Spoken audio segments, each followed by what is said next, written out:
Hello, my name is Marcus. I'm the compiler of a collection of therapy quotes entitled Psychoanalytic Self-Awareness Quotes. This is TQ 508 to 511. Therapy quote number 508. One mother said, quote, "If my baby is a girl, I'm likely to treat her as mother treated me. I will hate her the way my mother hated me. She will be as angry at me as I am at my mother. It'll be a mess." So to this woman's immense credit, she doesn't want to pass down intergenerational trauma to her daughter. She's noticing that she feels some unconscious anger towards her mother, and she's aware that if she has a daughter, she may feel the repetition compulsion. She may do to her daughter what was done to her, to communicate what was done to her, right? So the mother's going to treat her daughter in the way she was treated. She wants to communicate how she was treated, so she's giving it to her daughter, and we're calling that intergenerational trauma, right? So, she was aware of it. That means she's facing her ambivalence towards her mother. So she went to talk about it, face the ambivalence, heal the splits. When you heal the splits, the reparative forces that heal the splits in the working through process, that releases the love that's underneath it. Splitting, as we said before, splitting precludes the love. Splitting precludes gratitude, and splitting precludes, mourning, access to the real self, the ability for the mother to offer a secure attachment style. Because splitting is a developmental trauma where the frustrating memories outweigh the satisfying memories. Remember, the satisfying memories need to outweigh the frustrating memories for a secure attachment style. And when there's a secure attachment style, that's whole object relations, and then access to the real self. And with the secure attachment style, a person can mourn, they have gratitude, they have access to the capacities of the real self, creativity, spontaneity, aliveness of affect, to know one's individual wishes, to express their unique self, but with the developmental trauma, with the splitting, you're caught in the repetition compulsion of this struggle with the mother unconsciously, right? So to her credit, she talked about it, she faced the ambivalence, and then she didn't need to tell her daughter what happened to her mother, because she told the therapist. Right? So the daughter got a secure attachment style, and intergenerational trauma ended. Right? Now that family can have secure attachment styles and be happier that way. Right? On a similar theme, 509, the earliest indication of a disturbed mother-child relationship usually manifests itself in a disturbance of the vital functions of the child, such as food intake, sleep, excretion, respiration, etc. In these cases, it would seem that only interpretations exposing the unconscious motivations and conflicts of the mother are helpful. For example, the mother may have wanted to engage in controlling the child in order to preserve her fantasy of infantile megalomania and omnipotence over the child. In the very young, even severe psychosomatic disorders are still reversible if something is done to alter the disturbing relationship between mother and child. I think this came from an article called How Children Are Affected by the Neuroses of Their Parents. If the parents are neurotic, the child bears the burden. So this article, she was talking about if the mother's dysfunctional, the child may have all these psychosomatic symptoms. And she listed, you name it, almost every psychosomatic symptom that a baby can have. She's theorizing there's a good chance it may be from the mother's neurotic patterns, and the child is bearing the burden. All right. But they can all be resolved. But she's saying here the therapist doesn't just do a there now, you know, or some kind of supportive or advice giving. That doesn't help. She's saying, really, you need to give an interpretation to the mother. Example given was the mother wanted to preserve her infantile megalomania. The mother she was a Jocasta mother. She wanted the son or the daughter to be dependent on her. And that allows her to be in the one-up position, to have a constant supply of being in the one-up position over the child. And the child has suffered through, he had all kinds of physical problems, right? Psychosomatic problems. That stems from the mother's need to preserve her narcissism, her infantile megalomania, the one-up status, to have someone at her beck and call. So the Jocasta mother uses the child to meet her needs, and the child suffered from that. But again, like in the previous quote, she went to the therapist and said, you know, my kid is having all these problems, sleeping and eating and colicky and so on and so forth. The therapist had to face her Jocasta complex, you know, her Electra complex. No, Jocasta complex. So this mother had a Jocasta complex where she wanted to use the daughter to meet the mother's needs. It's not to blame the mother. A mother with Jocasta complex, she's caught in her intergenerational trauma, as mentioned in the 508. So two brave women wanted to heal, face the truth about what they're doing. They saw the therapist to speak honestly about the first case. The mother didn't want to do to her child what was done to her and repeat the intergenerational trauma like that. The second mother said, you know, I think there's something wrong. My child has all these physical problems. Maybe it's because of me, is it? And then you heal the mother, then the child gets healed as well. Family systems therapy, right? So two good examples of the moral revolution. Women using their moral agency to take, you know, with power comes responsibility, they say, you know. So the women has their power. They want to be responsible with their children. Right. Okay, 5010, I thought I'd just shift gears a little bit. It's just a pop song. You know, in the pop song, it's probably about the woman trying to get over the end of a relationship. And the song is called When I Get Over You and all that. But, you know, the song was vague enough. I thought a person could project their inner conflict into this song, or they could see their inner conflict through this song. A part of the song says, 510, I'm setting free the monkey, I'm setting free the lions too. Yesterday's child will grow up wild when I get over you, and there'll be a moral to the story.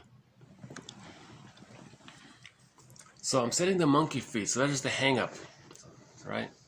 So I was thinking the person had a hang-up, arrested development, an insecure attachment style, a self-defeating pattern, a false belief, something that's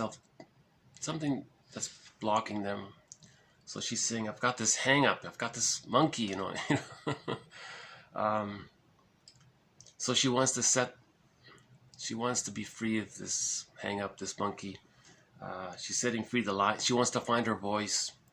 She said her roar, right? She wants to find her voice, setting the lions free. Yesterday's child will grow up, natural, spontaneous.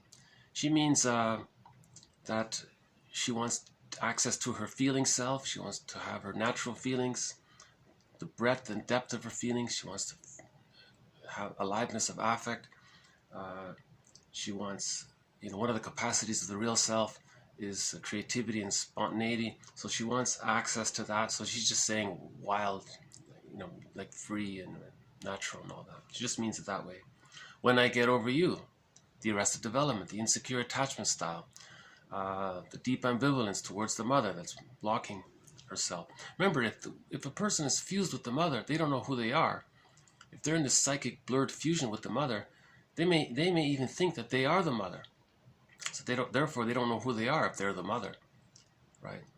So you need to get the key out from under mother's pillow, Robert Bly says. Okay, so you face the ambivalence, You face the splitting, okay?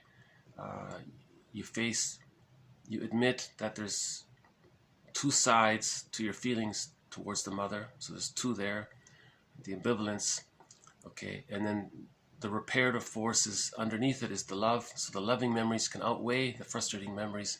Then you're getting the key out from under mother's pillow. You differentiate it from her psychically. So your psychic representation of yourself is differentiated from your psychic representation of the other. So now that you have a full psychic representation of yourself that's separate from the psychic representation of the other, now one's life force is cathected to themselves, whereas before it was cathected to the rejecting image of the mother, causing the blurring and the undifferentiation. So Robert Bly says, get the key out from mother's pillow. And there'll be a moral to the story. Right? I'll just maybe play a chorus, just the chorus to the song.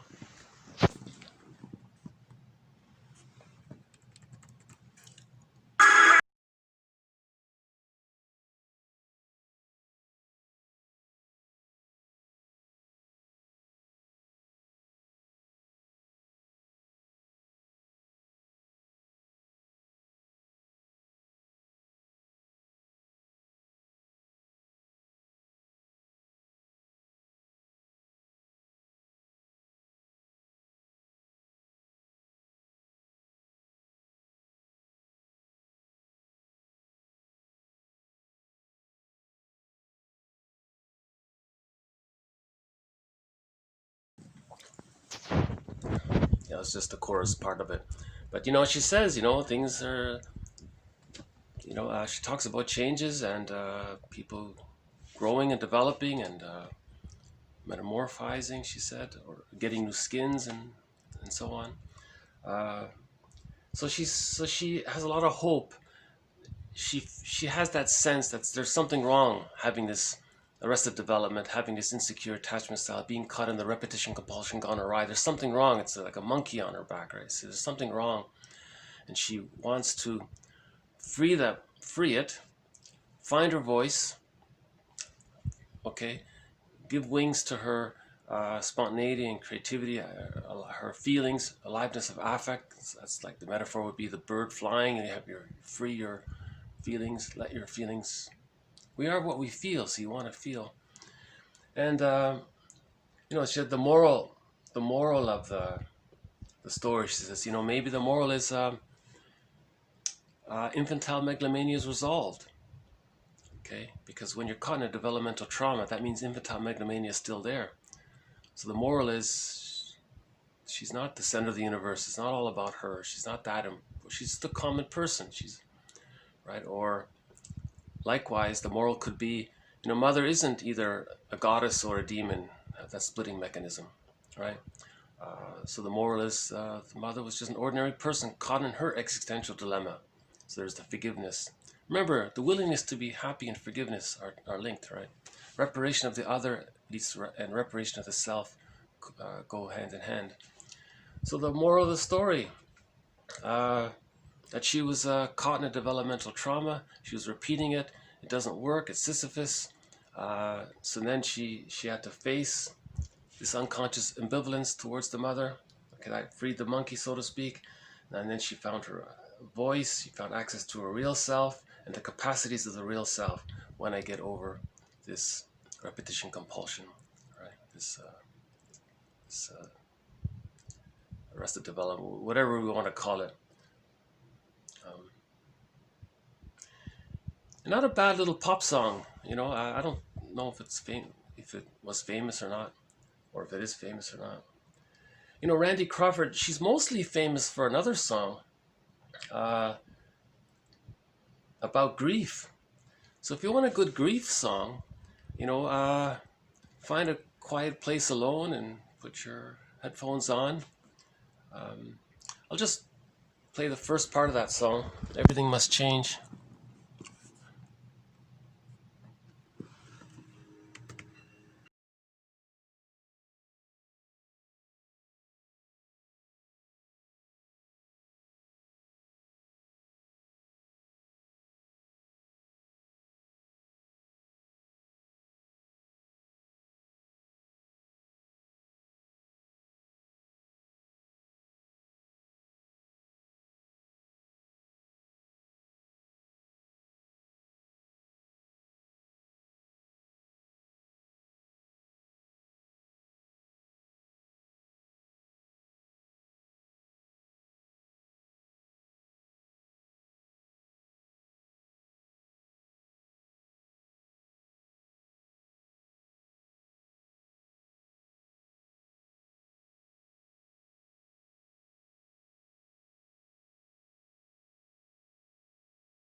talks about, the cocoon becomes a butterfly and things change, and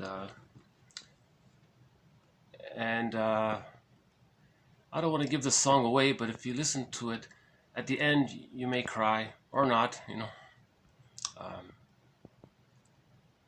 It's a good little song. I would include this in our collection of grief songs. Everything Must Change by Randy Crawford. Yeah. And we also had When I Get Over You, the pop song. Two pretty good songs from Randy Crawford, right? Okay, the last one is 511. Just a little bundle of very short sentences from famous people. I just thought I'd go through them briefly. Okay, TQ 511. So we've got, what is the use of running when we are not on the right road? See, I thought that's good for the midlife crisis. Even if a person doesn't have a crisis at midlife, it may be that it's worthwhile to do a midlife audit, to do a midlife examination period, right? Because if the person is repeating something from their childhood, remember, neurosis is the petrification of an infantile conflict. Bergler says every neurotic carries a record. Everywhere we go, we play that record. We bring the past into the present. So if we're always repeating this, maybe it's necessary to pause if we're not on the right road. The repetition compulsion gone awry is not the right road, obviously. Right? No one can travel back in a time machine to undo what happened in the nursery. Right? So if a person has an insecure attachment style, they're engaged in transference love. Right? In relationships based on transference love, dysfunctional relationships tend to be conflict habituated, hostile dependent, and the third one is emotional cutoff or emotional divorce. There's a fourth one that said sort of a passive-aggressive compromise or something.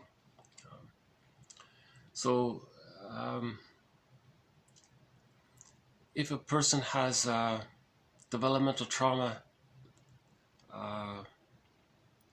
where they are projecting the rejecting image of their frustrating mother onto non-threatening substitute others, and then making some excuse that they are the rejecting mother, you're preserving the split.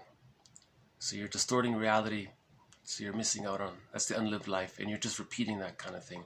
Or if the person's identified with the mother, and they're doing to others what was done to them, to communicate what was done to them, and they're doing it their whole lives, right? So that's, you're caught in the repetition compulsion gone awry. You can't heal that. You have to, the positive intention of repetition compulsion gone awry is experimental remembrance. You're supposed to see your projections so that you can know what you're denying in yourself. Okay, so the idea is that if you're projecting something outwardly, it could be what you're denying in yourself, so you can face the inner ambivalence. That's the positive intention of repetition compulsion gone awry, so that you can look inward to see what you're projecting. And see, if you're projecting outward and you really don't want to face it, then you're acting out and you're using rationalization and intellectually all sorts of excuses to convince yourself and others. Remember, rationalization is self-deception. You want to deceive yourself because you don't want to face the split. It's too painful. The splitting is very strong. So it's very painful to face the ambivalence towards the mother. Right? Because if the person's identified with the mother, that's their identity. How do you face your hatred towards your mother if you are the mother? You see, so it's very difficult. So the person's going to be very adamant to put down others because they're the mother putting down the child. The mother wanted to use the child to be dependent on the mother. Now the person with the narcissistic pattern wants others to be dependent on him or to look up to them and all that. So there's the repetition compulsion gone awry. So what's the use of doing that if it's not the right road? So she's saying, this proverb is saying, do the midlife audit.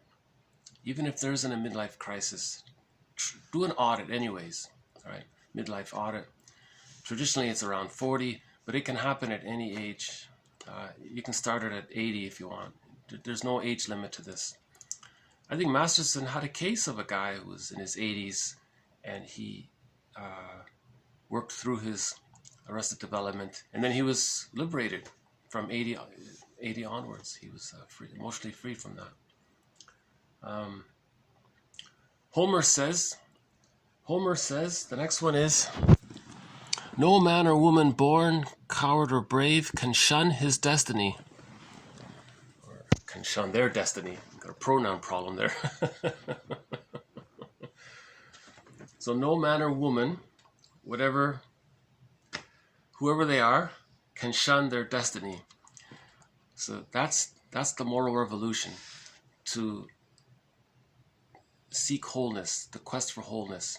So getting to know the second self of the unconscious. So much of who we are is in this bag we drag behind us, called the secret self or the shadow soul. In literature, it's the double, the motif of the double. It's the one who walks with us, who's not like us, but who is us, right? So that's our destiny, to reintegrate, to re-own the parts of ourselves we denied. Robert Bly says by 5, so much of who we are we deny, and we put in this bag, and we spend the rest of our lives trying to get it back out into ourselves. That's our destiny, I think. I think that's what Homer's saying, because he wrote the Odyssey. Yeah, in the Odyssey, the person had to find his feeling self, his home. He had to reintegrate the parts. So whoever you are, that's the task, to heal what you've disowned. To survive childhood, we needed to disown so much of who we are. Okay, so we survived our childhood.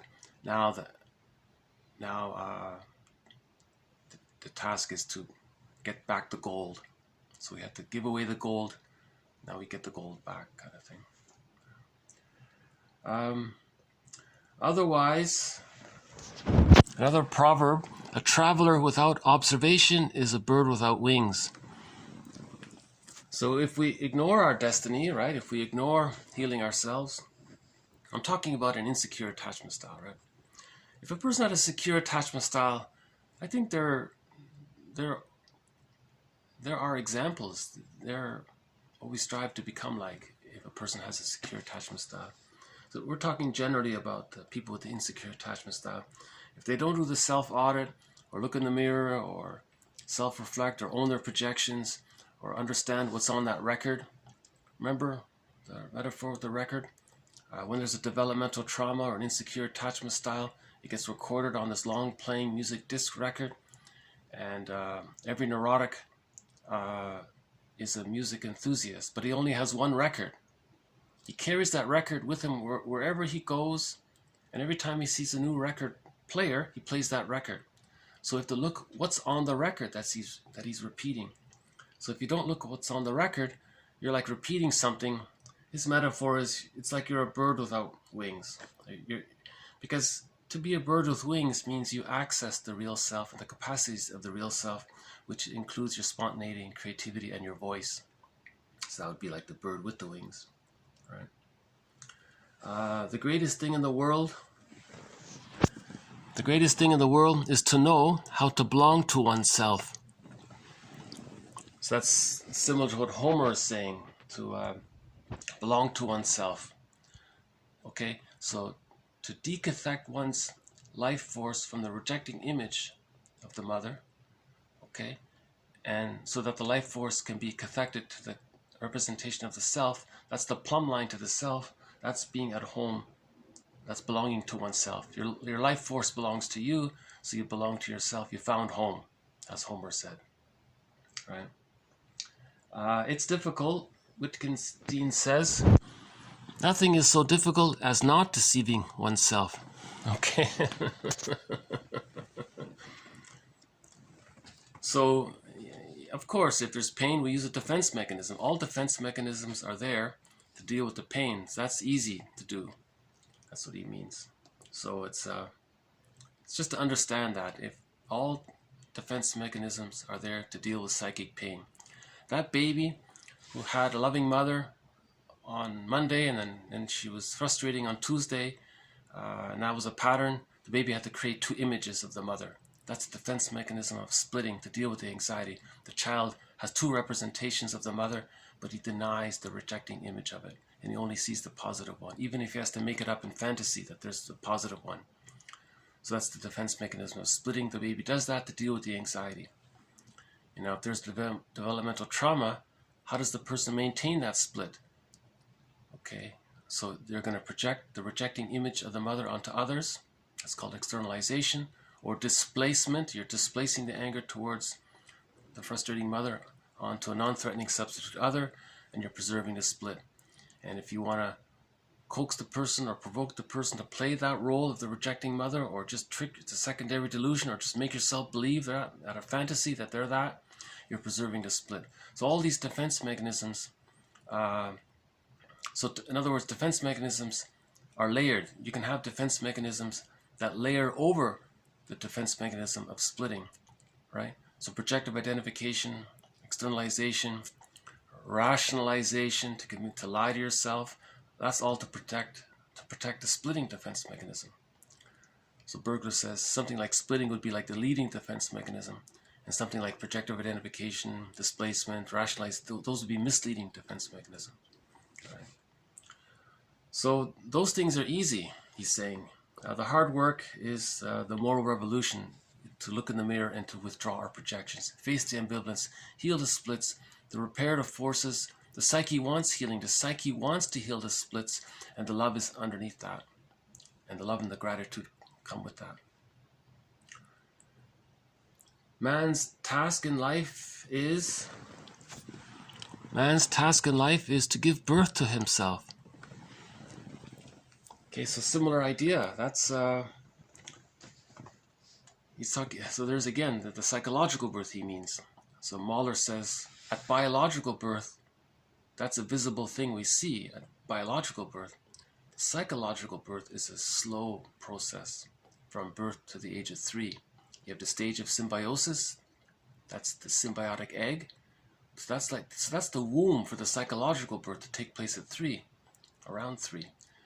And it's just as important as the actual womb was for the biological birth. This extended womb, the stage of symbiosis from birth to 6 months, is just as important for the psychological birth. Because if that's safe and secure, if that extended womb is just as warm and comforting, and the mother was attuned and met all the needs of the child, just like the baby's needs were met in the womb, it's an extended womb, so it continues, then at 6 months, the child can slowly hatch out. He gets a sense of himself as different from the mother.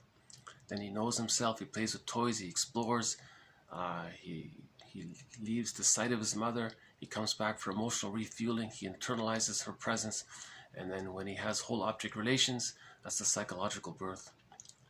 Some say it's a lifelong process, but primarily you got it at around the age of 3. It never really ends totally, but someone said, Melanie Klein said, no one ever achieves complete integration. But the more you do, the more character you have, the more you're yourself, the more authentic you are, and so on. So man's main task is to give psychological birth to himself. Right. We had quotes on that before. Fortunately, we'll end with 2 more. Fortunately, analysis is not the only way to resolve inner conflicts. Life itself still remains a very effective therapist. Okay. So I mentioned this quote actually once before when talking about the Barney Miller show. The characters formed a team, had a good leader, and it was functional, and they internalized all of those positive memories to form a new internalized new good object, right? And they're going to nurture that and protect that, and that stays with them. That becomes psychic structure. So adult development is building psychic structure, in other words. So during the course of life, we can add psychic structure by healing the splits, internalizing new good experiences, seeing the good, and so on. So we'll end on a proverb. Who knows himself knows others. Ancient proverb from thousands of years ago, 5,000-6,000 years ago, I think, according to the compiler.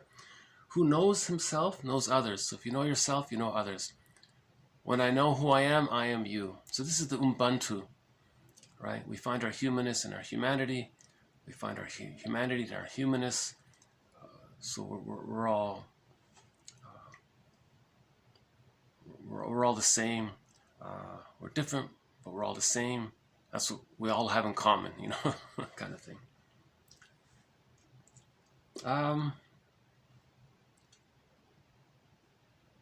Yeah, okay, I'll just do a quick read through if that's okay. One mother said, quote, "If my baby is a girl, I'm likely to treat her as mother treated me. I will hate her the way mother hated me. She will be as angry at me as I am at my mother. It'll be a mess. I want to heal this." The earliest indication of a disturbed mother-child relationship usually manifests itself in a disturbance of vital functions of the child, such as food intake, sleep, excretion, respiration, etc.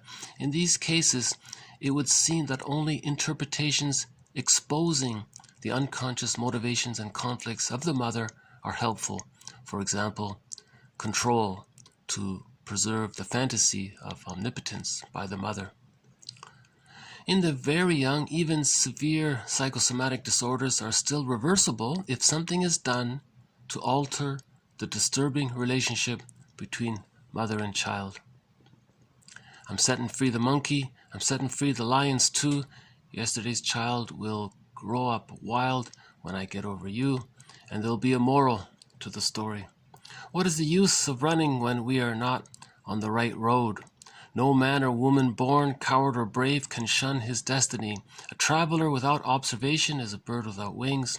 The greatest thing in the world is to know how to belong to oneself. Nothing is so difficult as not deceiving oneself. Man's main task in life is to give birth to himself. Who knows himself, who knows others. Fortunately, analysis is not the only way to resolve inner conflicts. Life itself still remains a very effective therapist. Who knows himself, knows others.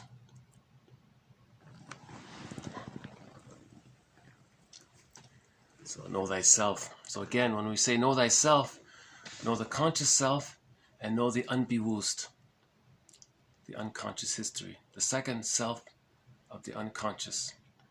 Okay, sometimes called the stranger within, sometimes called the secret self, sometimes called the one who walks with us, who's not like us, but who is us. Okay, that can be seen in the artwork of Picasso.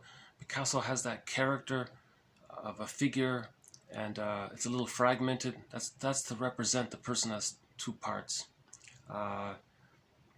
In the new movie Soul, the cartoon movie, the animated movie, sorry, there was a character there based on the Picasso painting of the person, that there's two sides to the person, the conscious self and the unconscious self. And when we say know thyself, we mean know both parts, represented by that Picasso illustration. Know both sides, that there is two sides. That's humanity's third narcissistic injury, that there is two sides, that there is this unconscious self, the unbewusst. Someone called it the skeleton. This teacher, he said, someone called it the inner child of the past, who's the guardian of the feeling self. Okay. Remember, the feeling self often gets put in the bag we drag behind us. Robert Bly's metaphor. Okay, that bag we drag behind us. Okay, if we were to personify all of the traits, everything that we put in that bag, if we were to personify all of these features, it would be someone who doesn't look like us, but who is us. That's the second self. So when we say know thyself, know the conscious self and know the unbewusst, the second self of the unconscious. And he who knows himself knows others. So if you see that in yourself, you have empathy, you have love, you have gratitude, and you can see other people's situation as well. And you understand people. When you understand yourself, you understand others. Ancient proverb goes back 10,000, 6,000 years, whatever. And Wilson was very articulate about this. This is the moral revolution, to know thyself, and this goes back thousands of years. Know thyself, right? And Lowell said it's man's evolutionary task to know thyself, the two selves, he means. And most therapists say it's that we're responsible for our unconscious history. It wasn't really our fault that we as children had to adopt these defense mechanisms. But the idea is that we did it, and now we're the adult, and we're responsible for our inner child, so we're responsible for our healing ourselves. So we are responsible for healing ourselves. Although others may have caused the trauma, Robert Bly says, talk to your parents, interview them. Chances are they're going to be in denial. See what you can get, piece together their story, see them as ordinary people, caught in their existential dilemma. We started early in this series. We had an introduction made by Bruce Springsteen, which he gave to one of his songs, and he said that he saw his parents in a mixed situation, like that Picasso painting. So he saw his parents as having both a conscious and an unconscious. So once he got that perspective, he wanted to heal himself, because he also, or the self is connected to the other. So if the other is fragmented, the self is fragmented. So if we heal the split images of the other, we're healing the split images of the self. Reparation of the self, reparation of the other, they go hand in hand. We had that quote before. The willingness to be happy, to heal the splits of the self-representation, goes together with forgiveness. So the forgiveness and personal happiness, they're kind of linked. They're very linked. You have to forgive to be happy. To be happy, when you're happy, you're going to forgive. Like they're very. It's hard to separate them, really. They're overlapped. Reparation of the other leads to reparation of the self. And then you want to be willing. You want to cooperate with your soul's intention. Remember, the psyche seeks wholeness. The quest for wholeness is the psyche is seeking wholeness. It's a developmental trauma when there is splitting there. So we're not whole, we're fragmented, right? Like the Picasso painting. So we want to seek wholeness, right? We do that by facing the unconscious ambivalence. Now, awareness that there is this ambivalence is in the bag. Our ability to consider that there is such a thing is in the bag, right? So we look in the bag and consider. How do we consider? Well, projections. They point to what we deny. And then we gradually face the ambivalence. I mean, think about it. If you have exaggerated, idealized images of the parent, and you think she's the goddess, if you have those kind of unrealistic, that's splitting. You have a lot of anger towards the mother, but it's in the bag. That's the splitting defense mechanism. So that's a clue. People with prejudice, those who engage in prejudicial ideas, this all good, that all bad, those kinds of things, any kind of prejudice, that's splitting. Any kind of extreme ideas, that's generally splitting. So that's a clue to the ambivalence. Right. Okay, so more quotes for this collection. So we started off with 508, how the woman was very brave. She used her moral agency, and she didn't want to do to her daughter what was done to her. So she talked about it, faced her ambivalence towards her mother, and she healed. And the daughter was loved, because when you heal, then you can love, right? Splitting precludes love. So if you're still in that fragmented place, you're only capable of transference love, conditional love, all these things, right? But so splitting, Klein says, at the age of 6 months, with the secure attachment style, love and gratitude enter the psychological picture, right? But splitting precludes that. So you want to heal the splits to find the love. And 509 was how, a person we often say that the body bears the burden. Well, if the mother has a child, well, the child's body's going to bear the burden. Same idea. So if we heal the mother, we heal the child. Family systems therapy. That's a pretty good pop song. I find it quite optimistic, and it may have been written about unrequited love, and she's trying to get over a heartbreak. Maybe setting free the monkey is just that grief or the regret or something. But I'm using it more about the inner conflict. But anyways, yeah, Randy Crawford has a good grief song, Everything Must Change. You know, she talks about, she has some metaphors in there. It's a good little song. A simple, short, simple little song, but not bad. Yeah. And we ended with some short quotes from famous people. The message is, in other words, this idea is man's evolutionary task, right? To know thyself,